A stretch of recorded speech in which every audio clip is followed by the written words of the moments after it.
الشيطان الرجيم بسم الله الرحمن الرحيم فاسألوا أهل الذكر إن كنتم لا تعلمون صدق اللہ العظیم۔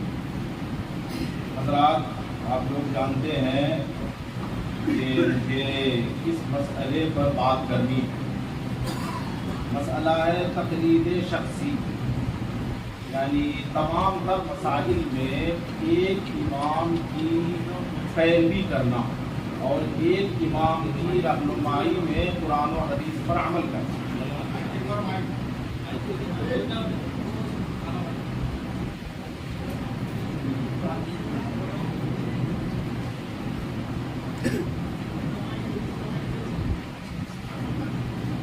آسانی کے لیے میں نے اپنے مضمون کو کئی حصوں پر منقسم کیا۔ کئی اجزاء ہیں اس کے۔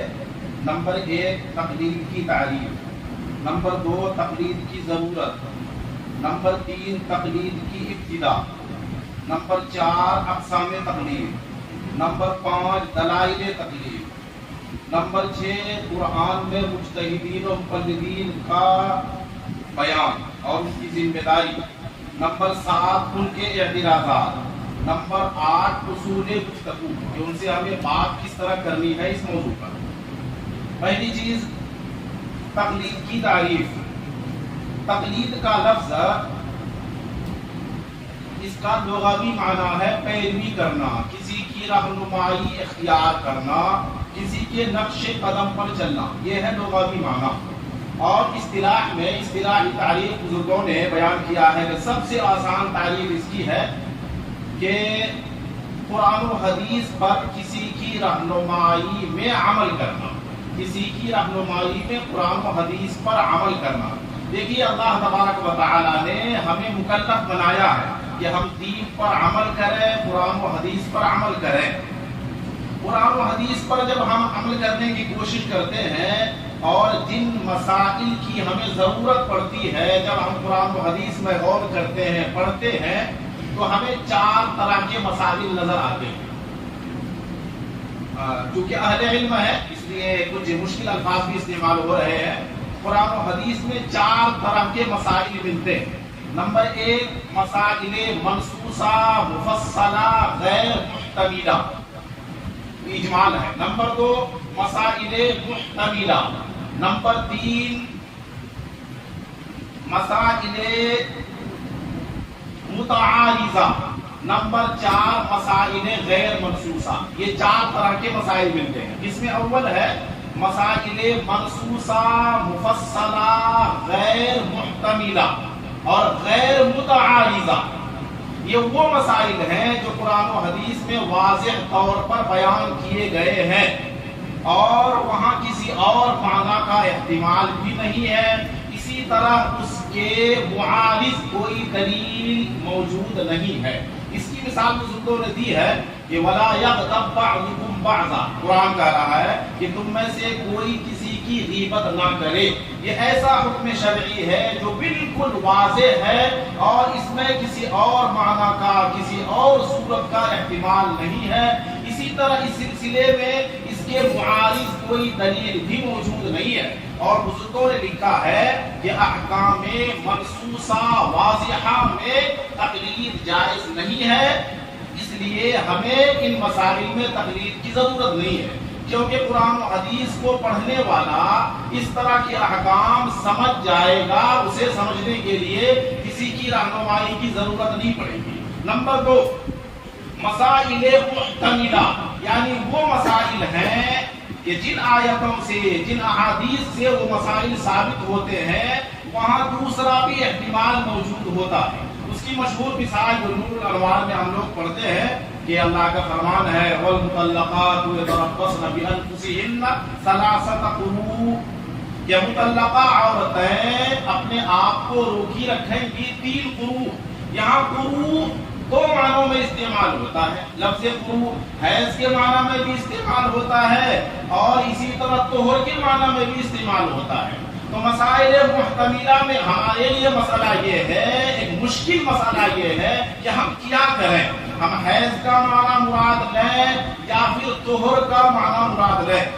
یہاں ہمارے سامنے 2 راستے ہوتے ہیں۔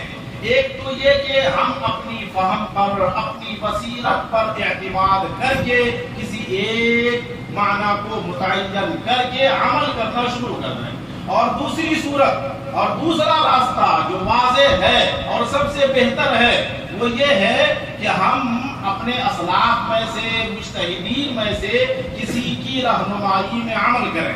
یہ ہے مسائل کی دوسری قسم، مسائل محتملہ، یہاں ہمیں تقلید کی ضرورت پڑتی ہے۔ مسائل کی تیسری قسم ہے مسائل متعارضہ، یعنی وہ مسائل جہاں دلائل متعارض ہوتے ہیں، ایک دلیل سے کچھ اور معلوم ہوتا ہے، دوسری دلیل سے کچھ اور معلوم ہوتا ہے۔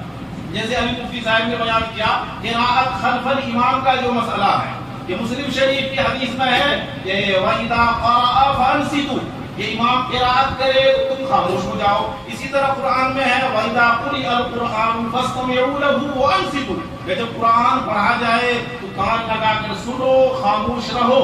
ان آیت سے اور اس حدیث سے پتہ چلتا ہے کہ ہمیں امام کے پیچھے قراءت نہیں کرنی ہے، جبکہ بخاری شریف کی حدیث جو پڑھی گئی کہ لا صلاۃ لمن لم یقرأ بفاتحۃ الا بفاتحۃ الکتاب، لا صلاۃ الا بفاتحۃ الکتاب، کہ سورہ فاتحہ کے بغیر نماز نہیں ہوتی ہے۔ اب یہاں یہ ایک ایسا مسئلہ ہے جس میں دلائل متعارض ہیں۔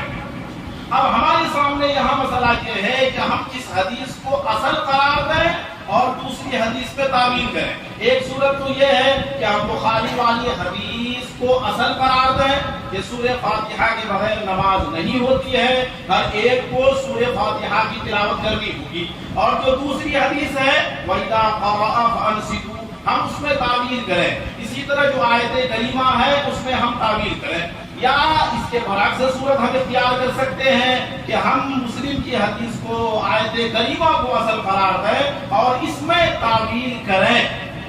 تو اب یہاں بھی ہمارے سامنے دو راستے ہیں کہ ہم اپنی فہم پر اعتماد کر کے کسی ایک حدیث کو اصل قرار دیں اور دوسری حدیث میں ہم تعویل کا راستہ اختیار کریں، اور دوسری صورت یہ ہے کہ ہم اس مسئلے میں بھی مجتہد کی رہنمائی میں عمل کریں۔ تیسرا مسئلہ ہے، تیسری قسم کے مسائل ہیں مسائل غیر منصوصہ، یعنی وہ مسائل ہیں جو قرآن و حدیث میں صراحتاً بیان نہیں کیے گئے ہیں۔ مثال کے طور پر نماز کے فرائض، واجبات، مشروعات، مستحبات، یہ وہ مسائل ہیں جو قرآن و حدیث میں صراحتاً بیان نہیں کیے گئے ہیں۔ تو ان مسائل میں ہمیں تقلید کی ضرورت ہے، اس لیے کہ ہمیں مکلف بنایا گیا ہے دین پر عمل کرنے کا، قرآن و حدیث پر عمل کرنے کا، اور یہ وہ مسائل ہیں جن کا حل ہم خود بخود قرآن و حدیث سے تلاش نہیں کر سکتے۔ یہاں ہم مجتہد کی رہنمائی اختیار کرتے ہیں تاکہ مجتہد نے ان مسائل کا جو حل تلاش کیا ہے ہم مجتہد کی رہنمائی میں عمل کریں۔ تو حاصل یہ نکلا کہ مسائل تقلیدیہ تین طرح کے ہیں، مسائل محتملہ اور مسائل متعارضہ اور مسائل غیر منصوصہ۔ مسائل محتملہ میں مجتہد کا کام ہے رفع احتمال کرنا، احتمال کو دور کر کے ایک معنی کو متعین کرنا، اور مقلدین کا کام ہے مجتہد کی رہنمائی میں اس پر عمل کرنا۔ اور دوسری قسم کے مسائل ہیں مسائل متعارضہ، یہاں مجتہد کا کام ہے رفع تعارض کو ختم کرنا اور خدا داد صلاحیتوں کی بنا پر کسی ایک حدیث کو ترجیح دینا، یہ ہے مجتہد کی ذمہ داری، اور ہماری ذمہ داری ہے مجتہد کی رہنمائی میں اس پر عمل کرنا۔ اور تیسری قسم کے مسائل ہیں مسائل غیر منصوصہ، یہاں مجتہد کی ذمہ داری ہے کہ مسائل منصوصہ پر قیاس کر کے مسائل غیر منصوصہ کا حکم شرعی معلوم کرنا، اور ہماری ذمہ داری ہے مجتہد کی رہنمائی میں ان پر عمل کرنا۔ اب سوال یہ ہے سوچنے کی بات کہ یہ تین قسم کے مسائل ہیں، مسائل محتملہ، مسائل متعارضہ اور مسائل غیر منصوصہ، تو یہاں ہمیں کیا کرنا چاہیے؟ یا صرف اپنی فہم پر اعتماد کرنا چاہیے اور عمل کرنا چاہیے، یا پھر ان حضرات میں سے کسی کی رہنمائی اختیار کرنی چاہیے کہ جن کی بزرگی اور جن کا تفقہ اور جن کا زہد و تقویٰ مسلم رہا ہے؟ تو ہر عقل مند انسان یہی کہے گا کہ اپنی فہم پر عمل کرنے سے بہتر ہے ان کی فہم پر اور ان کی بصیرت پر عمل کرنا اور ان کے بتائے ہوئے طریقے کو اختیار کرنا اور اس پر عمل کرنا۔ یہ دوسری باتیں ہو گئیں کہ تقلید کی ضرورت کہاں پڑتی ہے، کب پڑتی ہے؟ تو ہمیں تقلید کی ضرورت 3 قسم کے مسائل میں پڑتی ہے، اور یہ 3 قسم کے مسائل وہ ہیں جو آپ کے سامنے آ گئے۔ اس کے بعد تیسری چیز ہے، بہت مختصر انداز میں بیان کرتے جا رہا ہوں، تیسری چیز ہے تقلید کی ابتدا، کہ تقلید کی ابتدا کب ہوئی۔ اس کو یاد رکھیں، غیر مقلدین دھوکہ دیتے ہیں کہ تقلید کا یہ عمل بہت زمانے کے بعد شروع ہوا ہے۔ یاد رکھیں یہ سراسر ان کا مغالطہ ہے۔ آقا مدنی صلی اللہ علیہ وسلم کے دور میں تقلید ہوتی تھی اور اقتداء ہوتا تھا۔ چنانچہ ایک حدیث جو آپ لوگ جانتے ہیں کہ حضرت معاذ بن جبل رضی اللہ عنہ کو جب آقا مدنی صلی اللہ علیہ وسلم نے یمن کی طرف یمن کا قاضی بنا کر، گورنر بنا کر، وہاں کا مجتہد بنا کر روانہ کیا، تو فرماتے ہیں کہ جب حضرت وہاں یمن پہنچے تو وہاں حضرت اجتہاد کرتے تھے اور یمن والے حضرت کی رہنمائی میں، حضرت معاذ کی رہنمائی میں دین پر، قرآن و سنت پر عمل کرتے تھے، اور یہ تقلید کا عمل آقا مدنی صلی اللہ علیہ وسلم کے دور میں ہوا ہے۔ اور بزرگوں نے لکھا ہے کہ آقا مدنی صلی اللہ علیہ وسلم کو یمن والوں کے لیے صرف ایک قاضی، ایک مجتہد کو بھیجنا، یہ گویا یمن والوں کو دعوت دینا ہے کہ تم ایک کی تقلید کرو اور تم پر ایک کی تقلید لازم ہے۔ اور یہ بھی حقیقت ہے کہ جو حضرت معاذ بن جبل یمن پہنچے اور آپ نے تنے تنہا وہاں، آپ تنہا وہاں ایک ہی مجتہد تھے، جب آپ نے اجتہاد سے مسائل بیان کیے تو ایک آدمی بھی یمن میں ایسا نہیں ہوا کہ جس نے انکار کیا ہو کہ تقلید گناہ ہے، تقلید شرک ہے، تو تقلید بدعت ہے۔ گویا اس سے نتیجہ یہ نکلا کہ دورہ نبوی میں یمن میں ایک بھی غیر مقلد موجود نہیں تھا۔ دوسرا، آقا مدنی صلی اللہ علیہ وسلم کے دور میں 2 قسم کی تقلید رائج تھی، ایک تو تقلید مطلق اور ایک تقلید شخصی۔ تقلید مطلق کس طرح رائج تھی؟ بزرگوں نے لکھا ہے کہ آقا مدنی صلی اللہ علیہ وسلم کے دور میں مسائل معلوم کرنے کے 3 طریقے تھے۔ مسائل معلوم کرنے کے 3 طریقے تھے۔ آقا مدنی صلی اللہ علیہ وسلم کے قریب جو لوگ رہتے تھے وہ پیش آمدہ مسائل آقا مدنی صلی اللہ علیہ وسلم سے پوچھ کر معلوم کر لیتے تھے۔ تو اس زمانے میں مسائل کو حل کرنے کا ایک طریقہ تھا نبی علیہ السلام سے پوچھنا، معلوم کرنا، اور جو صحابہ کرام دور میں رہتے تھے اگر وہ اجتہاد کی صلاحیت رکھتے تو وہ خود اجتہاد کرتے تھے، اور جو اجتہاد کی صلاحیت نہیں رکھتے تھے وہ ان کی تقلید کرتے تھے۔ اس کی مثال وہی ہے کہ حضرت معاذ آقا مدنی صلی اللہ علیہ وسلم سے دور تھے، اجتہاد کی صلاحیت تھی، وہ اجتہاد کرتے تھے، اور یمن کے دوسرے لوگ ان کی تقلید کرتے تھے۔ اس کے بعد جب آقا مدنی صلی اللہ علیہ وسلم اس دنیا سے تشریف لے گئے تو حل مسائل کے 3 طریقوں میں سے ایک طریقہ، ایک راستہ ختم ہو گیا۔ اب امت کے پاس مسائل معلوم کرنے کے 2 طریقے باقی رہ گئے۔ نمبر 1 اجتہاد کرنا، نمبر 2 جو اجتہاد کی صلاحیت نہیں رکھتے ہیں وہ مجتہد کی تقلید کریں۔ یہ 2 راستے باقی رہ گئے۔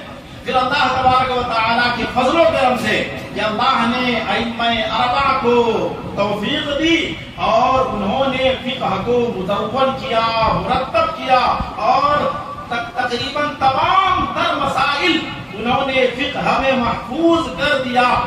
تو 14ویں صدی ہجری میں علماء نے یہ فیصلہ کیا کہ تقلید کا عمل، اجتہاد کا عمل مکمل ہو گیا ہے، مسائل مدون ہو چکے ہیں، اس لیے اب آئندہ اجتہاد کی ضرورت باقی نہیں رہی، بلکہ کسی کو اگر تقلید کرنی ہے، بلکہ ہر ایک کو کرنی ہے، تو پھر چاروں اماموں میں سے کسی ایک کی تقلید کرے۔ تو اس کے بعد 4ویں صدی کے بعد اب ایک ہی راستہ باقی رہا، وہ راستہ ہے تقلید کا۔ تو حل مسائل کا ایک ہی راستہ اس زمانے میں باقی ہے، وہ ہے تقلید کا۔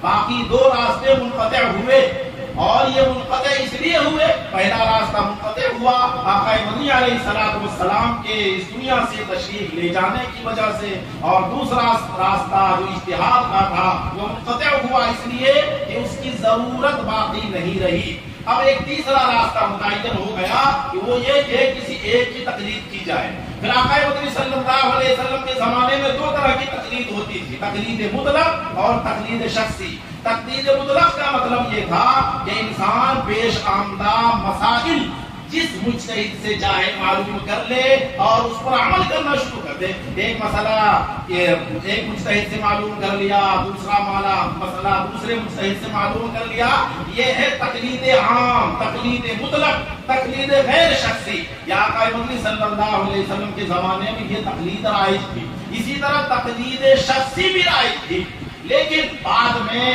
جب زمانہ بدل گیا، انسانوں میں تقویٰ کی، بزرگی کی کمی آ گئی اور نفس پرستی، خواہش پرستی کا غلبہ ہونے لگا، تو پھر علماء کا اس پر اتفاق ہوا کہ اب تقلید مطلق کی اجازت نہ دی جائے، ورنہ لوگ دین کو مذاق بنا لیں گے اور ہر ایک آسان سے آسان مسئلے پر عمل کرنا شروع کر دے گا، اور کیا ہوگا کہ دین آسانیوں کا مجموعہ بن کر رہ جائے گا۔ اور پھر تقلید کسی امام کی نہیں ہوگی، تقلید ہوگی اپنی خواہش کی۔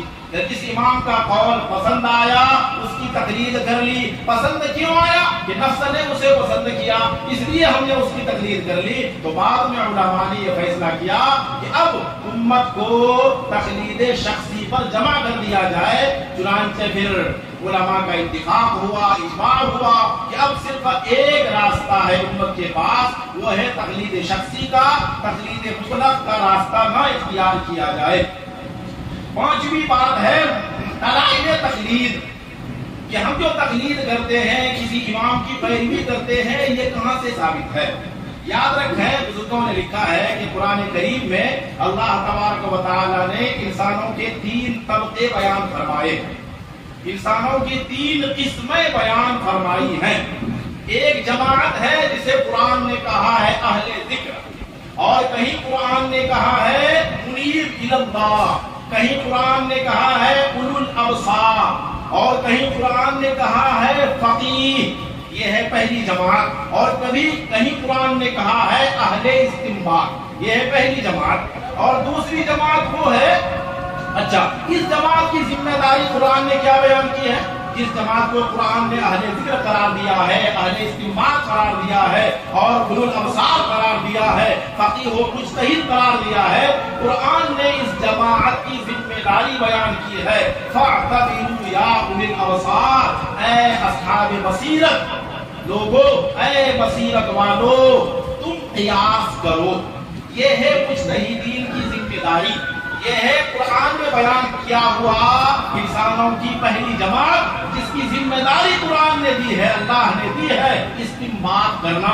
اور وہ استنباط کرتے ہیں 3 قسم کے مسائل میں، وہ مسائل آپ کے سامنے آ گئے۔ دوسری جماعت ایک اور ہے جن میں اجتہاد کی صلاحیت نہیں پائی جاتی، اس جماعت کی ذمہ داری قرآن نے کیا بیان کی ہے؟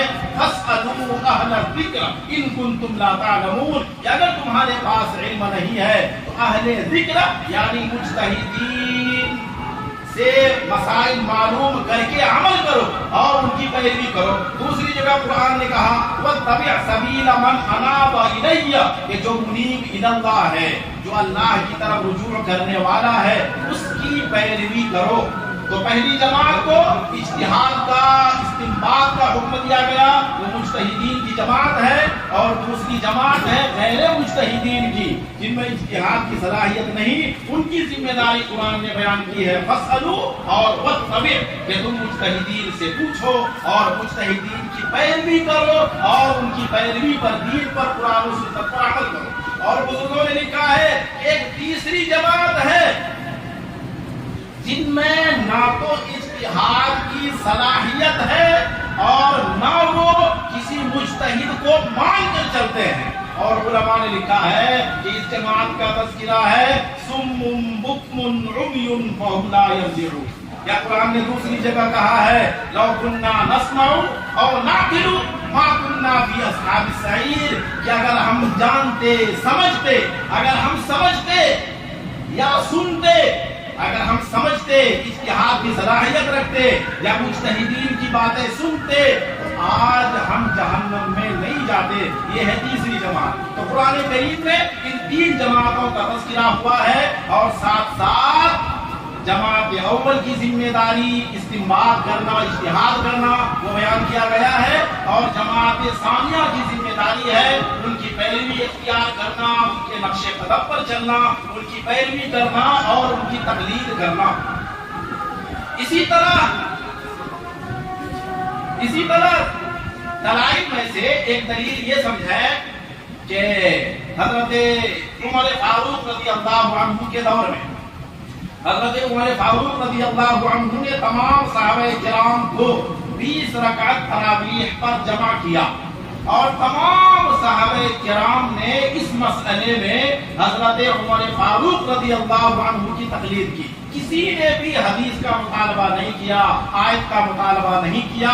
یہ صحابہ کرام کی طرف سے اس مسئلے میں حضرت عمر کی تقلید شخصی ہوئی، اور کسی نے بھی انکار نہیں کیا کہ ہم آپ کی پیروی نہیں کریں گے، ہم آپ کی تقلید نہیں کریں گے. بزرگوں نے لکھا ہے اس سے پتہ چلا کہ دور عمر میں ایک بھی غیر مقلد نہیں تھا.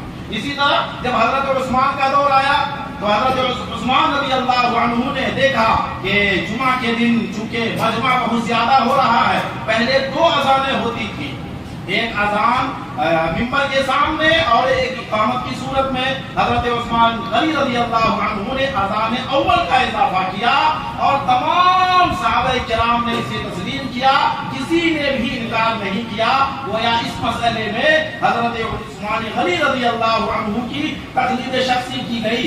چونکہ وقت بہت کم ہے، اس کے بعد ایک اور مسئلہ ان کے اعتراضات دیکھیں. اس مسئلے میں چونکہ قرآن و حدیث واضح ہے، قرآن و حدیث میں تو تقلید کا حکم دیا گیا ہے، تو تقلید کے خلاف قرآن و حدیث میں کچھ بھی نہیں مل سکتا ہے. اس لیے مقلدین کے پاس اس مسئلے میں قرآن و حدیث میں سے کچھ نہیں ہے. ہاں کبھی کبھی وہ ان آیتوں کو ہمارے خلاف استعمال کرتے ہیں جو آیتیں کفار مکہ کے بارے میں، یہودیوں کے بارے میں نازل ہوئی، کہ وہ اپنے آباء و اجداد کی تقلید کرتے ہیں، اپنے آباء و اجداد کے دین پر عمل کرتے ہیں. لیکن بزرگوں نے لکھا ہے یہ تحریف معنوی ہے، اس لیے کہ ہماری جو تقلید ہے اس میں 3 چیزیں ہیں. یہاں غیر مقلدین جو غیر مجتہد ہیں، عام لوگ ہیں، عامی، یہ تقلید کرتے ہیں مجتہد کی اور دین پر عمل کرنے کے لیے. کیا کفار مکہ بھی مجتہد کی تقلید کرتے تھے؟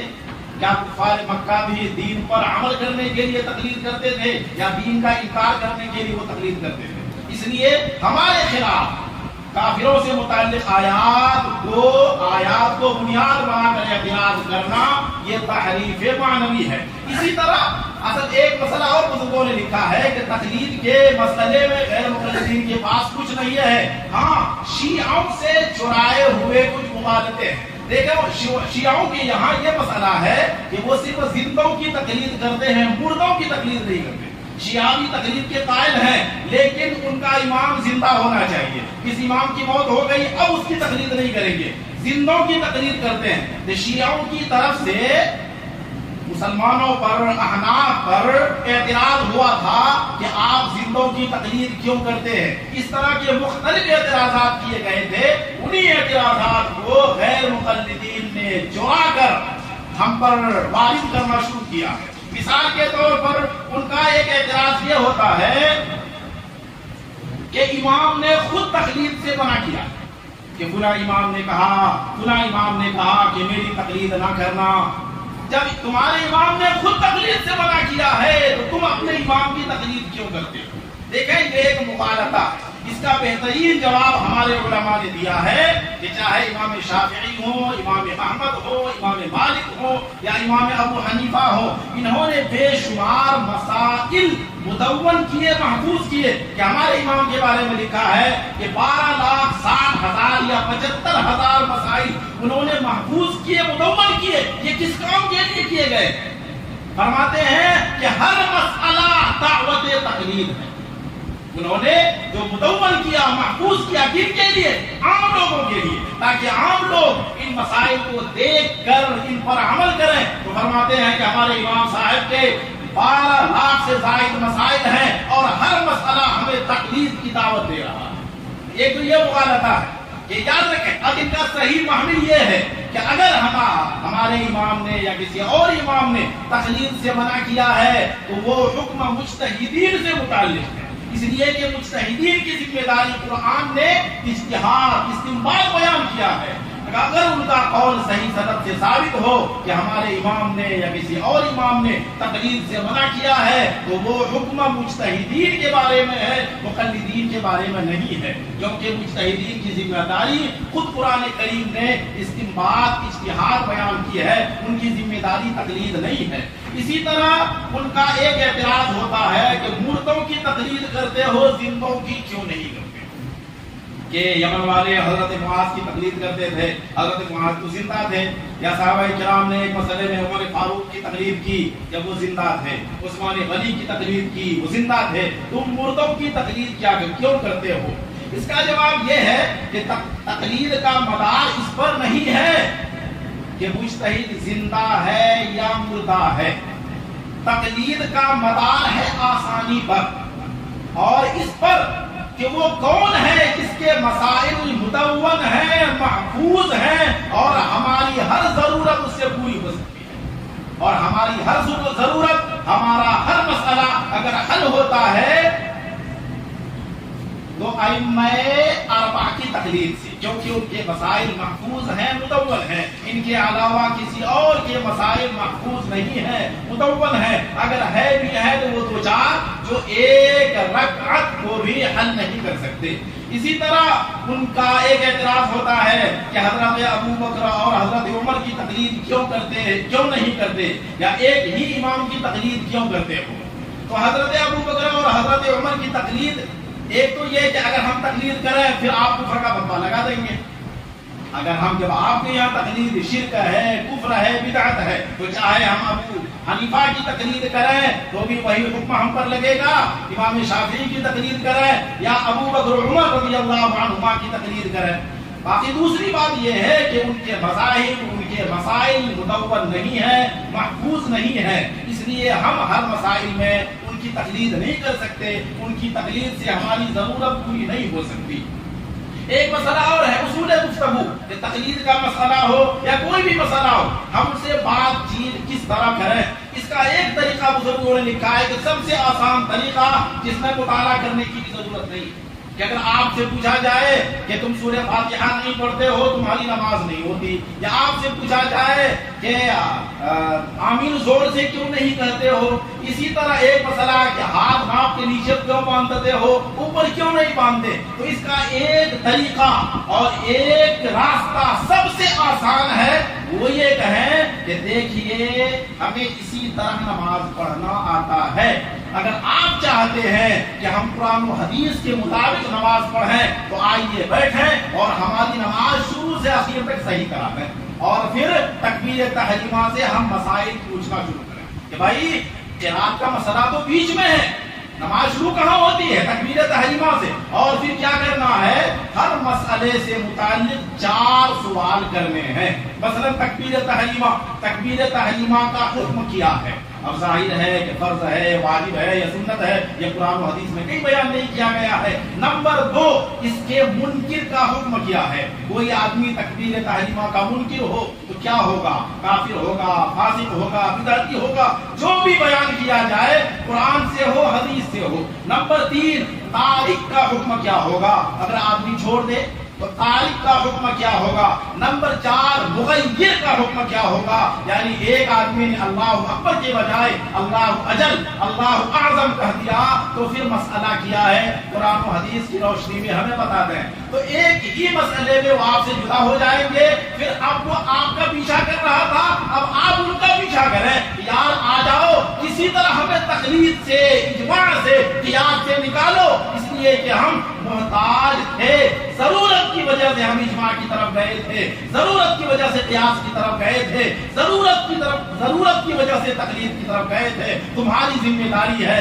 کہ تم ہمارے سارے مسائل قرآن و حدیث سے حل کر دو، ہم تقلید کو بھی چھوڑیں گے، اجماع کو بھی چھوڑیں گے اور قیاس کو بھی چھوڑیں گے۔ اب ہمیں ان کا پیچھا کرنا ہے کہ کب تیار ہو ہماری نماز کو درست کرنے۔ ماشاء اللہ جزاک اللہ۔